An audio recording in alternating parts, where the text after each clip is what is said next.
Pemirsa, Masjid Indonesia pertama di Los Angeles, Masjid Indonesia Thohir, diresmikan 1 minggu sebelum Ramadan. Bangunan masjid itu semula adalah bangunan gereja yang dibeli pada tahun 2018, lalu dipugar dan beralih fungsi jadi masjid.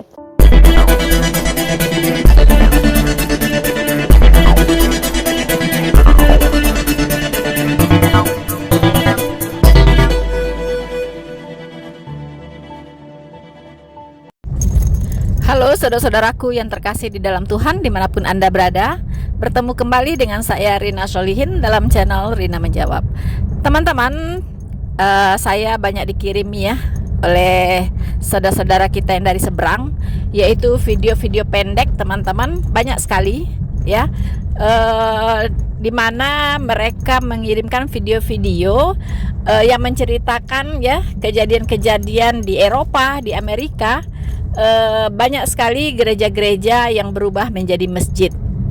Ya, tentunya mereka ingin meyakinkan saya bahwa itu loh, ya banyak orang yang jadi mu'alaf loh. Kok kamu jadi murtad gitu kan? Kok kamu malah murtad meninggalkan Islam? Banyak loh orang yang masuk Islam, gereja-gereja saja yang ada di Amerika, di Eropa kosong-kosong dan malah dijadikan masjid gitu. Nah, teman-teman, mereka ingin meyakinkan saya bahwa saya ini sudah salah begitu ya, mengambil keputusan menjadi seorang Kristen dengan meninggalkan Islam. Sementara orang di luar sana malah meninggalkan Kristen katanya dan menjadi Islam, sehingga banyak masjid dibangun di negara-negara Kristen di sana. Sebenarnya teman-teman, mereka salah ya, salah persepsi teman-teman ya. Saya ingin meluruskan. Pertama, iman saya itu tidak akan pernah bergeser ya dari keyakinan saya kepada Tuhan Yesus ya, juru selamat saya yang hidup ya, di mana saya sudah menerima kasih karunia Tuhan yang begitu besar ya, yang begitu besar, yang menyelamatkan saya dari penghukuman dosa. Dan Tuhan saya sudah menggaransi saya bahwa nama saya sudah terdaftar di sorga. Nah, apapun yang mereka katakan, apapun yang mereka iming-iming, dan bagaimanapun trik-trik mereka untuk mengubah keyakinan saya dan kembali kepada keyakinan yang lama, itu impossible ya, impossible teman-teman.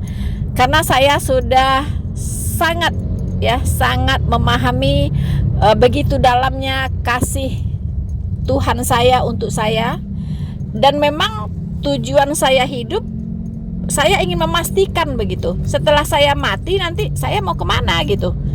Dan yang bisa menggaransi saya untuk selamat masuk surga itu hanya Tuhan Yesus, tidak ada yang lain. Saya tidak menemukan yang lain ya, yang menjanjikan keselamatan pasti untuk saya.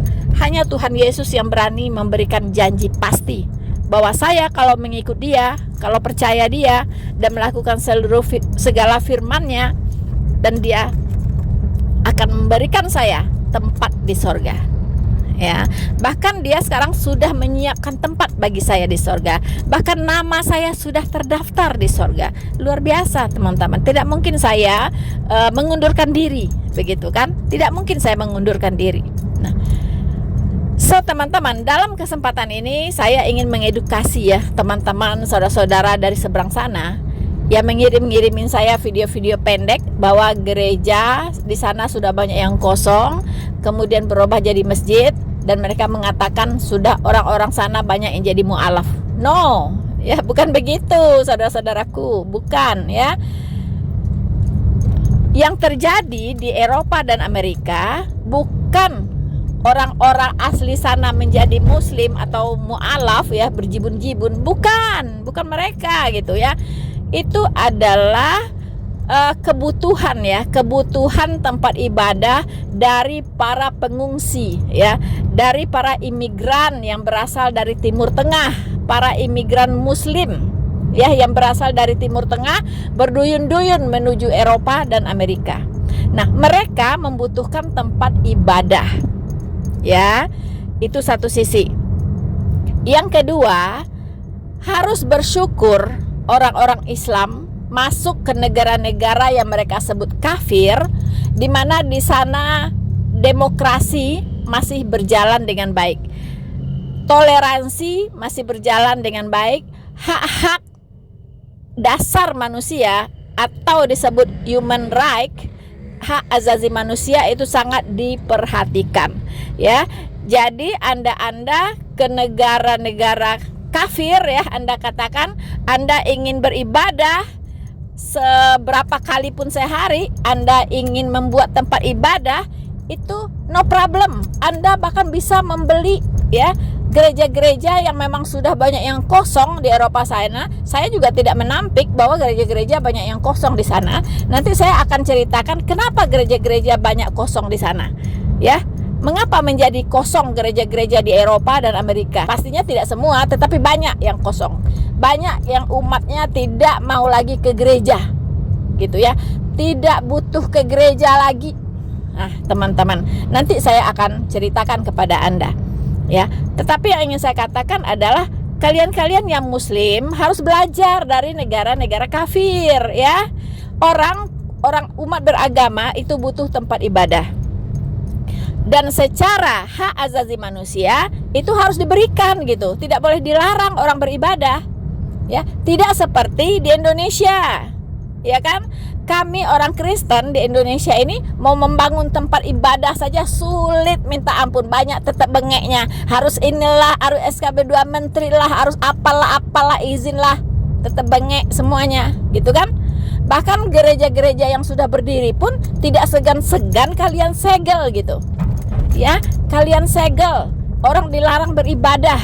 Bahkan umat-umat Kristen yang sedang beribadah pun tidak segan-segan kalian persekusi. Dihidupinlah musik keras-keras, lagu-lagu qosidah, sementara mereka sedang beribadah. Toanya diarahkan ke tempat orang beribadah. Udah beribadahnya di tenda, udah beribadahnya di luar, nggak boleh bangun gereja, ya, pakai terpal plastik, kursi plastik, bahkan ada yang ngemper di bawah, masih aja diganggu, ya. Dihidupinlah musik qosidah keras-keras, gitu. Itu tidak terjadi di negara-negara maju, di negara-negara kafir yang kalian sebut itu. Kalian bebas di sana membangun gereja, beribadah, ya kan? Tidak ada yang marah, tidak ada yang mempersekusi kalian, gitu. Nah, jadi harusnya bukannya bangga kalian membagi-bagikan kepada saya video-video seperti itu, harusnya itu kalian jadikan introspeksi diri, ya kan? Introspeksi diri, cuy. Ya, Anda harus belajar dari mereka itu yang di Eropa, di Amerika, ya. Kalian welcome di sana untuk beribadah, bisa membeli gereja menjadi masjid. Coba di sini, ya. Mana nih masjid yang nggak kepake? Kami beli, jadikan gereja. Bisa terjadi nggak di Indonesia ini kira-kira, ya? Hah? Bisa terjadi nggak ya kira-kira, gitu? Masjid-masjid kan banyak tuh. Kadang satu masjid gede-gede, ya, jemaatnya cuma berapa orang doang. Mengapa? Karena jarak-jaraknya terlalu dekat, gitu. Dalam satu kecamatan, satu kelurahan saja bisa berapa masjid, gitu kan? Nah, ya kami belilah satu, gitu. Ya, kami beli satu, kami jadikan gereja. Kira-kira oke nggak sih di sini di Indonesia? Hah? Oke nggak sih? Nah, ya, jadi saudara-saudaraku, ya, janganlah, ya, kalian kirim-kirim video pendek seperti itu, justru bikin malu, gitu. Ya, harusnya kalian tonton video itu dan berpikir, oh, di negara mereka, di negara kafir itu ternyata hak asasi manusia dihargai sekali, ya. Ya, kita tidak kesulitan loh membuat masjid, membangun masjid, bahkan membeli gereja jadi masjid. Mereka oke kok, nggak ada yang marah, nggak ada yang demo, gitu kan? Hah? Mereka sangat menghargai hak asasi kita beragama, gitu kan? Harusnya itu kalian jadikan perenungan, saudara-saudaraku, ya. Bukan Anda kirim-kirim ke saya untuk meyakinkan saya, nah loh, banyak yang jadi Islam loh. Kok kamu jadi Kristen? Nah, semua udah jadi mu'alaf loh. No, mereka bukan jadi mu'alaf, bukan, ya. Mereka itu sudah banyak yang ateis, bukan jadi Islam, ya. Jadi masjid yang kalian beli itu, ya kan, bukan untuk orang sana, untuk imigran yang memang membludak di Eropa dan Amerika, yang butuh tempat ibadah. Itu isinya imigran semua kok, itu masjid-masjid itu, bukan orang-orang setempat, ya. Sorry ya. Ya, saya itu lama loh hidup di Eropa. Ya, saya tahu persis gitu. Saya lama hidup di Eropa gitu loh. Ya. Nah, saya tahu, jadi nggak bisa dibohong-bohongin. Saya melihat pakai mata kepala sendiri dan saya merasakan bagaimana di sana. Ya, umat-umat di sana itu, umat-umat beragama yang ada di sana. Itu yang ke gereja itu yang tua-tua doang, yang muda-muda sudah nggak mau ke gereja. Ya, nggak mau ke gereja. Dan menganggap Alkitab itu ya buku bacaan sejarah biasa gitu, kayak buku sejarah. Mereka sudah nggak baca Alkitab. Nah, mengapa itu bisa terjadi? Ya, Tuhan sudah menubuatkan. Ya, demikianlah orang yang terakhir akan menjadi yang terdahulu, dan yang terdahulu akan menjadi yang terakhir. Kalian tahu tidak? Gelombang kekristenan, gelombang pertobatan sekarang lari ke Asia Tenggara. Ya, jadi banyak sekali sekarang orang-orang yang menjadi Kristen itu justru di Asia. Ya, di Asia, teman-teman. Eropa, Amerika itu mulai mundur dari imannya mula-mula, ya. Mulai kehilangan iman yang mula-mula. Nah, itulah memang nubuatan kitab suci itu harus digenapi. Yang terdahulu akan menjadi terkemudian, yang terkemudian akan menjadi terdahulu gitu. Nah, ini terjadi, jadi jangan heran. Bukan kekristenannya umat Kristen berkurang, tidak, justru umat Kristen sekarang semakin banyak. Cuman lokasi pertumbuhannya bergeser, ya. Dulu di Eropa, Amerika, sekarang lari ke Asia. Gitu. Teman-teman, Anda lihat di Indonesia berapa jumlah umat Kristen sekarang, ya kan? Anda lihat di Malaysia, Anda lihat di mana-mana, ya. Itu banyak sekali yang bertobat menerima Yesus Kristus sebagai Tuhan dan Juru Selamatnya. Jadi angin pertobatan sekarang melanda Asia, kalau mau tahu. Ya, bahkan juga melanda Timur Tengah, kalau Anda mau tahu. Oke, nah sekarang saya akan membagikan sebuah video saya, teman-teman, yaitu tentang penyebab banyaknya gereja-gereja menjadi kosong, ya, di banyak negara di dunia. Apa penyebabnya? Mari kita saksikan bersama-sama dan teruslah mendukung channel Noverina Solihin ini, teman-teman. Ya, jangan lupa di-subscribe, like, dan Anda komen, ya, dan pastikan lonceng notifikasinya aktif. Tetap dukung channel ini supaya berita kebenaran tetap bisa disampaikan dan banyak orang bertobat menerima Yesus Kristus sebagai Tuhan dan Juru Selamatnya. Selamat menyaksikan.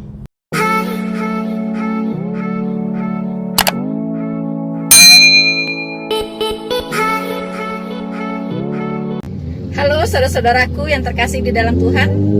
Bagaimana kabar Anda di sore ini? Ya, saya berharap kita semua dalam keadaan baik, ya teman-teman, dan selalu sehat, tidak kurang satu apapun. Teman-teman, sambil bermacet ria, ya, saya ingin membagikan, ya, kepada teman-teman bahwa info yang saya dapatkan di dunia ini meningkat penganut ateis, ya, di mana penganut ateisme di dunia ini sedang menanjak tajam, teman-teman. Kok bisa demikian? Ya, tentunya bisa demikian, teman-teman. Teman-teman, banyak sekali negara-negara sekarang ini kehilangan umat beragama, teman-teman, ya. Masyarakatnya lebih banyak memilih jadi ateis. Mengapa bisa demikian? Nanti kita akan melihat negara-negara mana saja di dunia yang dulunya umat beragamanya lumayan banyak, tapi sekarang menjadi negara yang mayoritas masyarakatnya atau rakyatnya itu tidak beragama. Artinya tidak percaya kepada adanya Tuhan. Ya. Jadi ateis itu adalah semacam pemahaman, ya, lebih kepada filosofi, ya teman-teman, ya, di mana mereka mempertanyakan keberadaan Tuhan dan akhirnya memilih tidak percaya adanya Tuhan. Begitu, ya. Dan lebih lucunya lagi, ya, di mana mereka-mereka yang memilih jadi ateis itu rata-rata orang-orang yang cerdas secara ilmu pengetahuan, teman-teman. Ya, mereka rata-rata yang punya logika tinggi, ya. Tapi logikanya kebablasan, ya, teman-teman, ya, kebablasan. Apa sih penyebab-penyebab seseorang bisa menjadi ateis? Nah, dalam hal ini saya akan berbagi dengan teman-teman, ya, mengapa ini harus kita tahu, teman-teman, supaya kita melihat ada nggak keluarga kita yang sudah mengarah-ngarah ke pemahaman ateisme, teman-teman. Ya. Pertama, mengapa orang bisa jadi ateis? Ya, menurut hasil survei, teman-teman. Ya, menurut hasil survei, gelombang ateisme ini bukan hanya terjadi di satu agama tertentu, teman-teman, tetapi terjadi di hampir di semua agama, ya, termasuk Islam, Kristen, Katolik, Buddha, Hindu.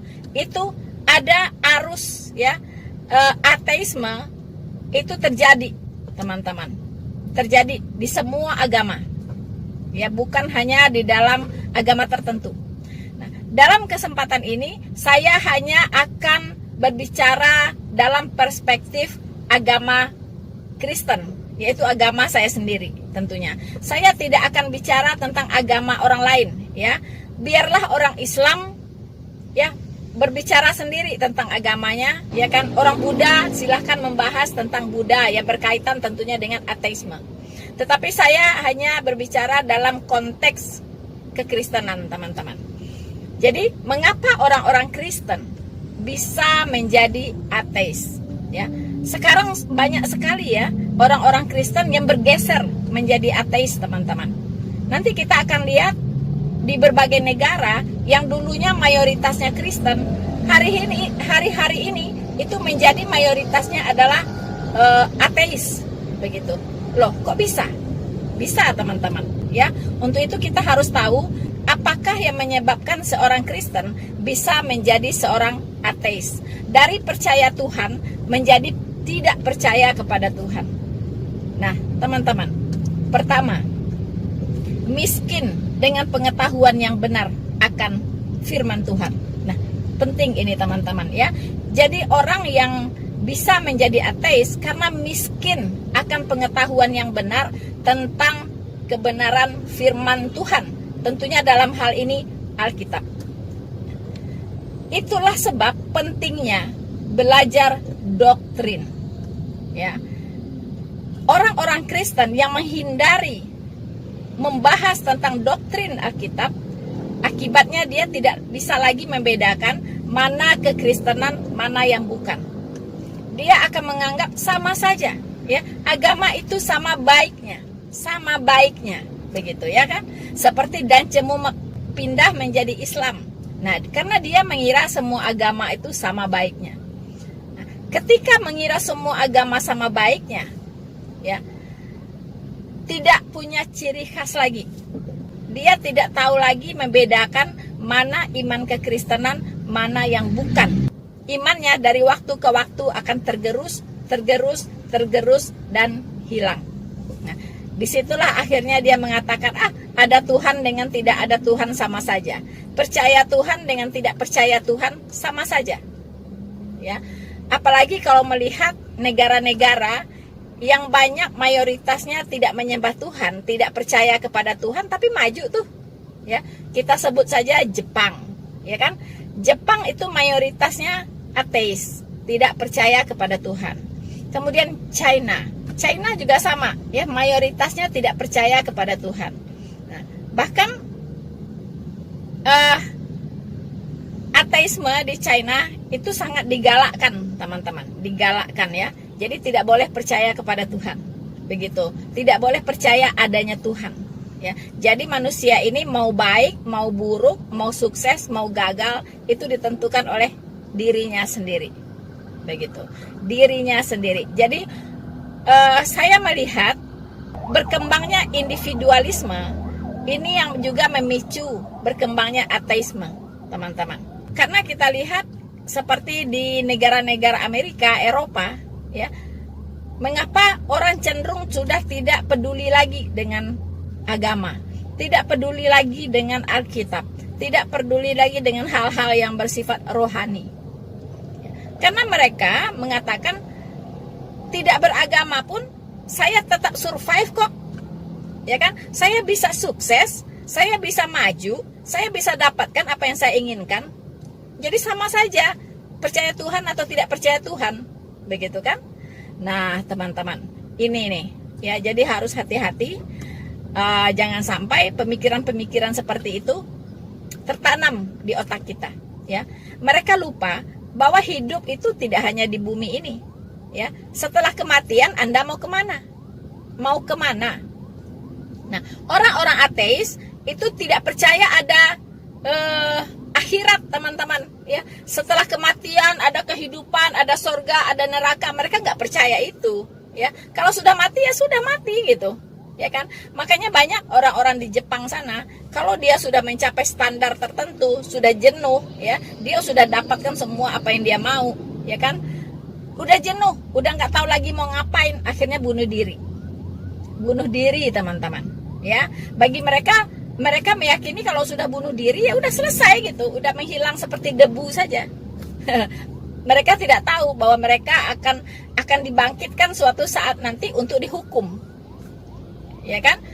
Karena neraka dan surga itu betul-betul ada, karena sudah ada yang turun dari surga dan sudah ada juga yang turun ke dunia paling bawah, yaitu neraka. Itulah Yesus Kristus. Makanya tadi saya katakan, kita sebagai orang Kristen harus benar-benar memahami yang namanya doktrin. Jangan anti dengan doktrin, teman-teman, ya. Doktrin itu artinya pengajaran. Jadi kita harus memahami pengajaran kekristenan itu dengan baik, ya, dengan benar. Jangan sampai kita salah jalan sehingga menganggap Kristen gak Kristen sama saja, begitu kan? Akhirnya punya Tuhan gak punya Tuhan ya sama saja, gitu. Saya mau sukses, saya mau gagal ya tergantung saya, begitu kan? Jadi tanggung jawab para gembala itu penting, ya. Tanggung jawab para gembala yaitu mengajarkan ajaran yang benar kepada umatnya, kepada domba-dombanya. Kalau sampai mengajarkan hal-hal yang menyesatkan, ada dua kemungkinan. Pertama, dia termakan, akhirnya ikut sesat, ya. Atau yang kedua, dia meninggalkan Tuhan. Masa sih Tuhan seperti itu, ya kan? Nggak masuk di akal saya lah seperti itu, ya kan? Masa sih agama mengajarkan seperti itu? Ada dua kemungkinan, ya. Jadi kalau nggak dia terperangkap di dalam kesesatan, atau dia meninggalkan Tuhan.